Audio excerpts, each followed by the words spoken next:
caminhoneiro irresponsável, né? Agora a gente volta a falar sobre o assalto ocorrido ontem no Shopping Iguatemi. Felipe Pereira conversou com a delegada aposentada Márcia Gomes, que é especialista em segurança pública, sobre os procedimentos de segurança no shopping. Muitas dúvidas ainda restam a respeito dessa operação, algumas só a investigação da Polícia Civil é que vai poder esclarecer de uma vez por todas, até pelo trabalho da própria apuração, mas o que chamou a atenção, sem sombra de dúvida, foi o fato dessa ação criminosa ter acontecido em um horário de grande movimento, em um feriado, fim da tarde, em um shopping que costuma ter um movimento bastante intenso aqui na região de Campinas.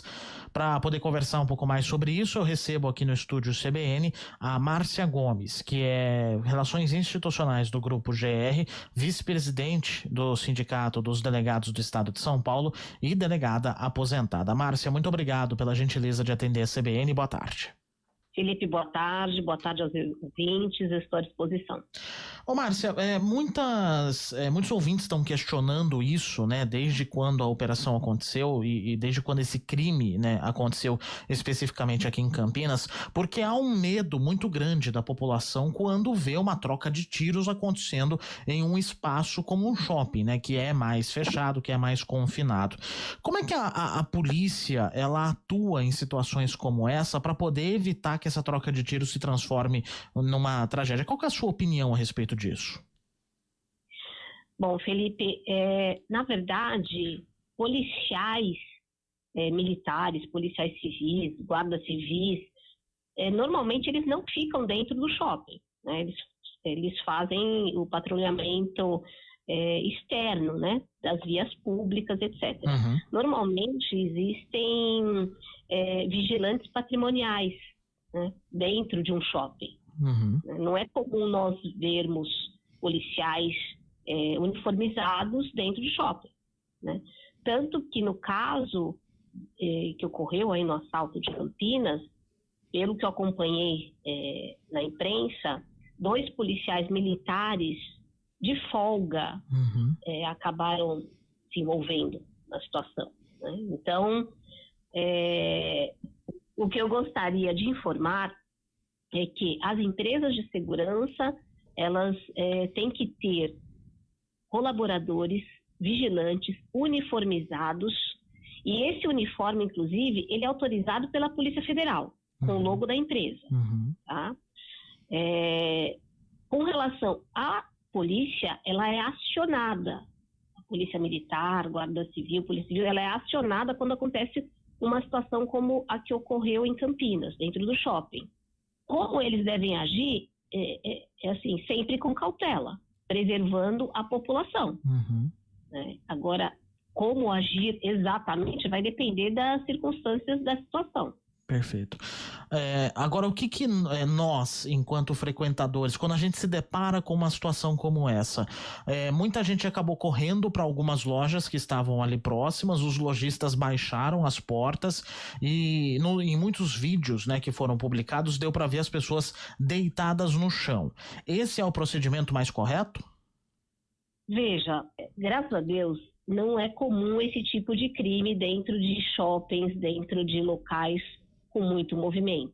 O que se percebe é que os criminosos estão mais audaciosos.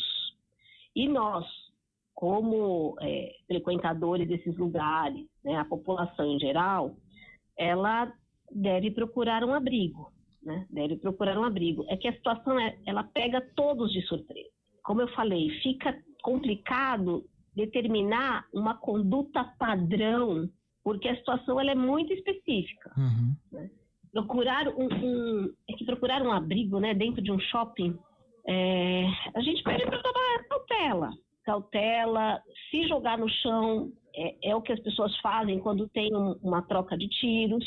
O ideal é que quando o agente público, ou mesmo um vigilante patrimonial, quando ele saca a arma num local público, ele tem que ter muita cautela. Por isso que ele faz treinamentos, né? Tanto as forças públicas quanto a segurança privada, ela é treinada para tomar todas as cautelas possíveis diante de uma ocorrência que envolve um número grande de civis, né? Ela é treinada quando envolve um grande número de pessoas no perímetro onde está ocorrendo o crime. Agora pensando, inclusive na sua atuação, né, na ativa enquanto delegada, a investigação policial de casos como esse é muito delicada, porque envolve muitos fatores. Envolve o próprio tipo de roubo, envolve a ação de quadrilhas especializadas, que evidentemente não traçando nenhum paralelo com o caso de Campinas, mas quando um delegado pega um caso como esse para poder investigar, para poder apurar, qual que é a primeira coisa que ele deve observar, qual que é o primeiro pensamento que ele deve ter e qual que é a primeira ação que ele toma, além de eventualmente ouvir testemunhas e eventuais presos? Felipe, no caso de uma ocorrência como essa que ocorreu em Campinas, é importante ter a perícia, né, em primeiro lugar.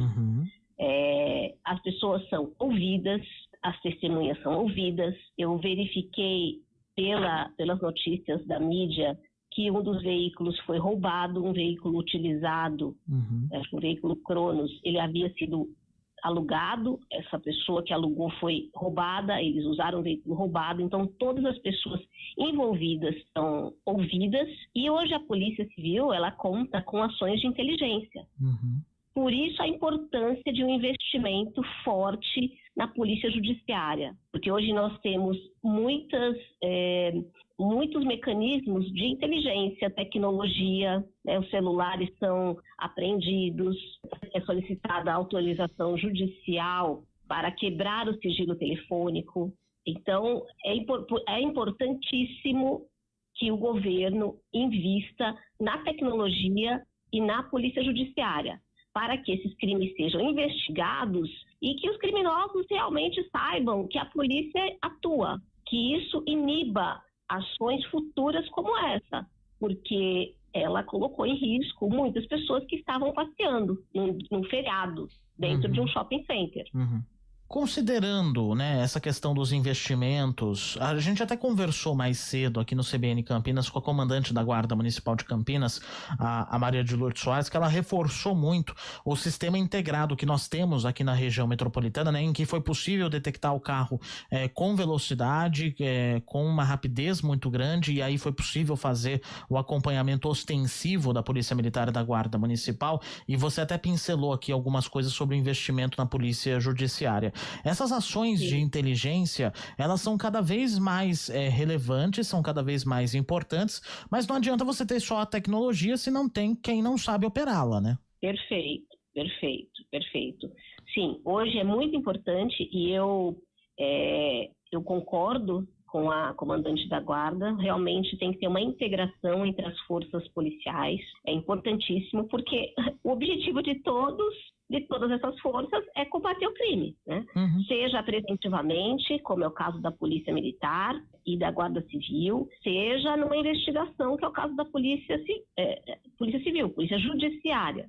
Então, é importante termos todos os mecanismos de inteligência, tecnologia, mas também, hoje nós temos um déficit muito grande na Polícia Judiciária, na Polícia Civil. Hoje são mais de 15 mil cargos vagos. Veja, numa Polícia Civil do Estado de São Paulo, nós temos 15 mil cargos vagos.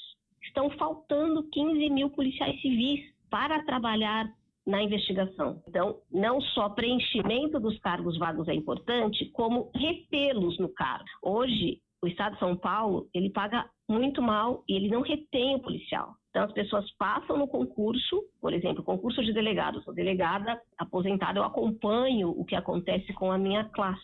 Né? Teve um concurso recente, onde já tivemos uma evasão. Os policiais, os delegados, eles fazem a academia de polícia, mas eles acabam posteriormente prestando concursos para outros estados, onde paga-se melhor, onde o salário é melhor. E nós deveríamos ter esse investimento muito forte em São Paulo. Afinal de contas, é o estado que mais arrecada no Brasil. Ô Márcia, para a gente poder finalizar a nossa conversa aqui, levando em conta que tratamos às vezes de casos, né, que são muito extremos e que supostamente não são tão comuns, qual que é a recomendação que você daria para as pessoas quando se deparar em uma situação extrema como essa, vendo bandidos atuando, não necessariamente dentro de um shopping, mas às vezes na rua mesmo, existem outros crimes nesse sentido. Qual que é a principal orientação? Nunca reagir, né?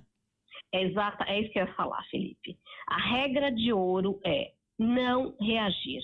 Essa é a principal orientação. Não reajam, porque existe o fator surpresa, né? Uhum. E as pessoas ficam nervosas, e isso é muito comum, óbvio, né? Diante de uma atitude violenta, diante de uma atitude com uma arma de fogo muito próxima. Aliás, você, cidadão, não sabe se é uma arma real ou não, né? Falsa, exatamente, né? Se é um simulacro ou se é uma arma de verdade. Uhum. Né? Então, é não reagir. A regra de ouro é não reajam.